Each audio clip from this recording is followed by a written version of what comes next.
어디선가 날아온 청의 낭자가 동원들의 사뿐히 내려섰다.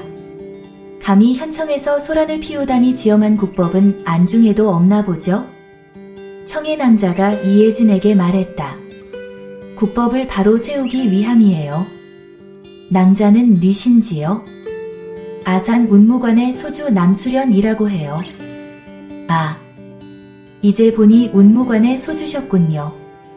이름은 많이 들어왔어요. 만나서 반가워요. 저는 이혜진이라고 해요. 이들의 대화를 깨고 현감이 나섰다. 소주. 마침 잘 오셨소. 여기 이 낭자가 이방에게 없는 죄를 뒤집어 씌워 시비를 가려주었을 뿐인데 이에 불만을 품고 신성한 현청에서 칼을 들고 소란을 피우고 있는 중이요. 우리 운무관이 사또에게 큰 은혜를 입고 있는데 보은하는 것이 당연한 도리지요. 염려 마세요. 제가 해결해 드리지요. 남수련은 이번에는 이혜진에게 말했다. 어찌됐던 현청에서 소란을 피운 것은 대죄인이 사또에게 정중히 사과한다면 눈 감아주겠어요. 호호호. 사또가 나에게 사과해도 들어줄까 말까 한데 나보고 사과하라고요? 그렇게는 못해요. 그렇다면 할 수 없죠. 실력으로 사과하도록 해주겠어요. 자, 칼을 뽑으세요. 무엇이 옳고 그른가의 판단부터 하는 게 순서 아닐까요? 운무관이 현감의 보살핌으로 그 새를 키워왔다면 그렇게 떳떳하다고는 볼 수 없겠네요. 그러니까 사또와 이방의 비리를 덮을 요량으로 그들의 죄를 물으려는 나를 막무가내로 쳐서 입막음을 하려는 거겠죠. 뭐 아무려면 어때요? 기꺼이 상대해드리죠.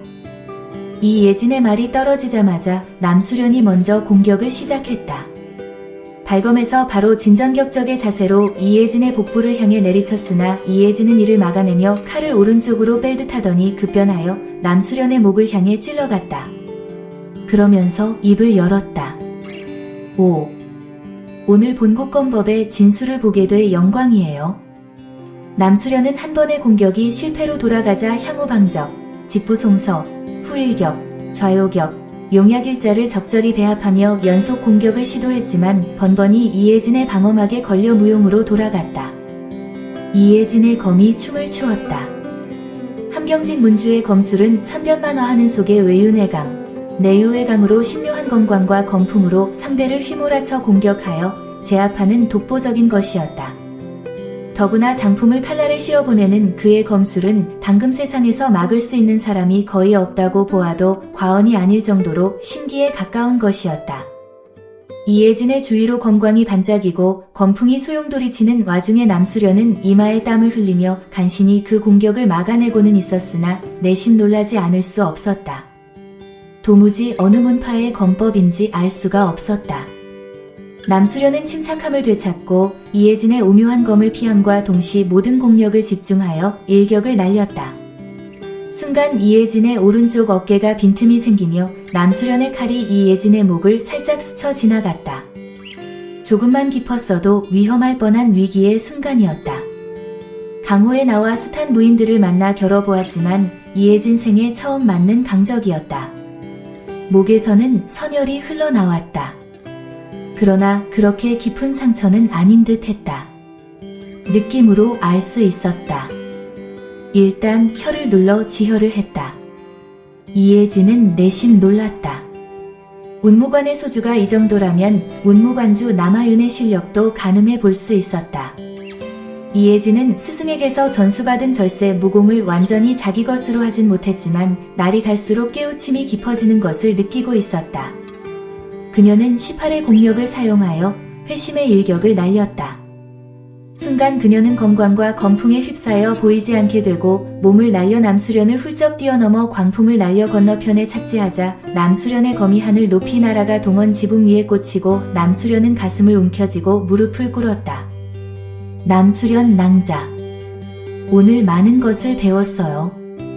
우리 강호인은 언젠가 다시 만날 날이 있을 거예요. 나는 이만 물러갑니다. 남수련은 담장을 날아 넘어가는 이혜진을 고통스런 눈으로 바라보았다. 이혜진은 남수련을 생각하며 살며시 미소를 지었다. 숱한 강호 경험에 의해 스스로 성장하고 있음을 감지할 수 있었다. 찻잔을 손으로 잡고 한없이 바라보며 생각에 잠겨있던 이혜진은 밖을 살피고 있던 서무가 부르는 소리에 퍼뜩 정신이 돌아왔다. 이소저. 이미 해시로 접어들은 것 같은데 아직도 아무 기척이 없소. 밤은 깊어가고 있었다. 서공자. 아무래도 철수하는 게 낫겠어요. 내 생각이 틀렸나 봐요. 밤에 움직이는 건 아마도 위험 부담이 따를까 염려되어 꺼리는 것 같아요. 더구나 밤에는 술라군들이 순찰을 도니까 더욱 그러하겠죠. 이 소저 말이 맞는 것 같소? 사람들로 붐비는 낮 동안에 활동하는 것이 의심도 받지 않을 뿐더러 또한 자연스럽게 누구의 의심도 받지 않고 행동할 수 있으니 말이오. 맞아요. 그러면 일단 오늘은 철수하고 내일 오시에 옆에 있는 주막에서 우리 만나기로 해요. 알겠소. 그런데 참, 이 소저 사는 곳이 어디오? 배웅해 드리겠소. 내가 사는 곳은 지척에 있어요. 혼자서도 충분히 갈 수 있으니 염려 안 해도 된답니다. 그나저나 서공자. 선무관 제대로 찾아갈 수 있을까요? 그건 걱정하지 마시오. 지금껏 말하지 않았지만 내 한양에서 20년을 살았다오. 정말이에요? 그런데 왜 진즉에 말하지 않았나요? 물어보지도 않았잖소. 에이. 그렇담 남촌지리하며 선무관 위치도 훤히 알고 있었겠군요. 어쩜 그럴 수 있죠? 그게 그러니까. 잠시 머뭇거리다가 이어 말했다. 이 소저와 조금이라도 더 함께이고 싶어서였소. 이 말을 듣자 이혜진의 얼굴이 약간 붉어졌다. 그랬군요. 한데 그렇다면 궁금한 점이 많은 거려. 대답해 줄래요? 대답하기 곤란한 것 빼곤. 좋아요. 서공자. 한양 어디에서 살았으며 부모님은 누시고 또 무엇을 했었? 음여 계룡산엔 어떻게 입문했으며 몇 년간 수련했는지 지금 몽땅 말해주어야 해요. 이 소저. 한꺼번에 너무 많은 걸 물어보는 것 아니요? 나도 이 소저가 어디 사는지, 부모님은 누신지, 또 무슨 일을 하는지, 사부님은 누군지 너무 궁금하오.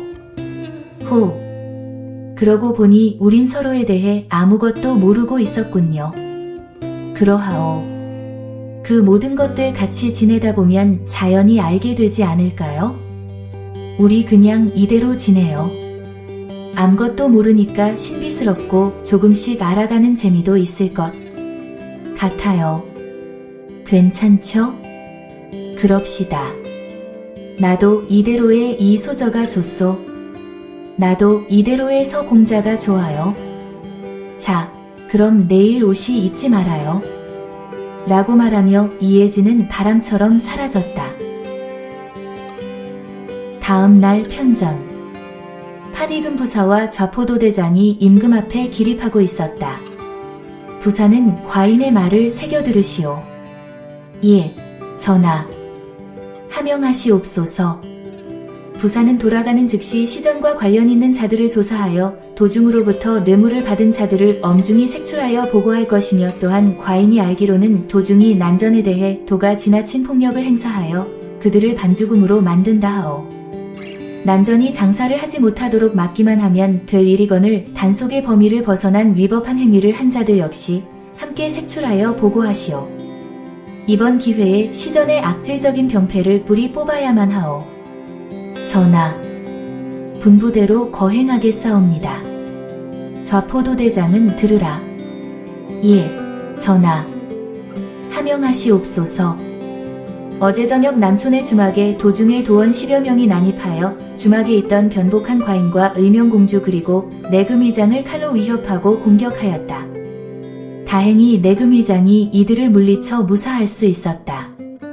좌포도대장은 이들을 색출하여 죄의 경중에 따라 엄중 처벌하라. 전하, 분부 받들겠사옵니다. 판익은 부사와 좌포도대장이 물러간 후 임금은 내금위장을 불렀다. 전하, 찾아 계시옵니까? 그래. 내금위장은 하원지를 데리고 의명과 함께 그 기와집으로 가봐. 하원지에게 드나드는 자들을 잘 살펴보라고 해. 그곳이 주화위조소가 확실하다면 과천 주전소에서 주전원들에게 일을 시켰던 자가 모습을 드러낸다면 하원지가 금방 알아볼 것이야. 그 자를 미행해봐. 실마리가 잡힐 거야. 이번에야말로 꼬리와 몸통 그리고 머리까지 한꺼번에 일망타진해야 돼. 알았나? 예, 전하. 실수 없이 처리하겠사옵니다.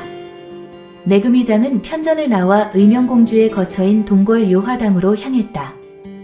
요화당에서 궁을 나가기 위해 이혜진이 망문을 나서자 내금위장과 마주쳤다. 공주마마를 뵙습니다. 내금위장께서 웬일이신가요? 공주마마, 전하의 명입니다. 소신과 함께 가셔야 할 곳이 있습니다. 전하의 명이라 했나요? 어디로 가지요? 남촌의 기와집입니다. 거기는 왜요? 궁에서 보호하고 있는 하원지를 데리고 기와집으로 가 그 집을 드나드는 사람들 중 혹여나 과천 주전소에서 주화위조를 감독하던 자가 있다면 미행하라 하셨습니다. 아, 참, 그렇지. 내가 왜 하원지를 생각하지 못했을까? 역시 전하는 영명하셔. 속으로 생각하면서 이예진은 포도대장에게 말했다. 그래서 그 기와집을 아는 사람이 나밖에 없으니까 안내를 하라 그 말인가요? 예, 공주마마, 그러하옵니다. 그렇다면 가야죠. 그런데 한 가지 문제가 있어요. 문제라니요? 공주마마, 오시에 남촌 기와집 앞주막에서 서 공자를 만나기로 약속이 되어 있어요. 그래서 말인데요. 내가 하원지를 데리고 간 것이고 내금위장과는 거리에서 우연히 만나 같이 온 것입니다. 아셨지요? 예. 공주마마, 알았습니다. 그렇게 하겠습니다. 그러면 소신이 공주마마를 뭐라고 불러야 좋은지요? 전하하고 친구 사이라 했으니 나는 내금위장을 김공자라 부르고 내금위장은 나를 그냥 이 낭자라고 부르면 되겠네요. 알겠습니다. 그렇게 하겠습니다. 한양 동촌 낙산 아래 천지문. 좌의정 시문이 천지문주에게 말했다. 문주, 아무래도 아산 운무관을 손봐야겠소. 운무관은 우리와 뜻을 같이 하고 있는 줄로 압니다만 무슨 연유로 그러하십니까? 운무관의 새가 커져 충청도 제1문파가 된 것이 다 우리 때문인데 그 은혜도 모르고 우리에게 등을 돌려 선무관과 손을 잡으려 한다는 정보를 입수했소. 괘씸하기 짝이 없는 일이오. 중요한 것은 그들이 우리의 계획을 어렴풋이 알고 있다는 점이오. 그런 일이 있었습니까? 우리의 계획에 방해가 된다면 없애야지요. 이 일은 천지문이 나서 주어야 하오. 운무관주와 제1대 제자만 없애면 스스로 운무관은 와해될 것이오. 그러나 누구의 소행인지 전혀 모르게 극비로 행동해야 하오. 어떻게 했으면 좋겠습니까? 주도 면밀하게 계획을 세워야지요. 운종가 평시서. 좌포도대장 이정수는 좌포청의 종사관, 부장, 군관 그리고 포졸 수십 명을 대동하고 평시서를 찾았다. 느닷없이 좌포도청의 군사들이 들이닥치자 평시서는 혼란 속에 빠졌다. 평시서령이 급히 뛰어와 이정수에게 예를 차렸다. 난 좌포청 대장 이정수라 하오. 그대가 평시서령이오? 예, 그렇습니다. 정청으로 오르시지요.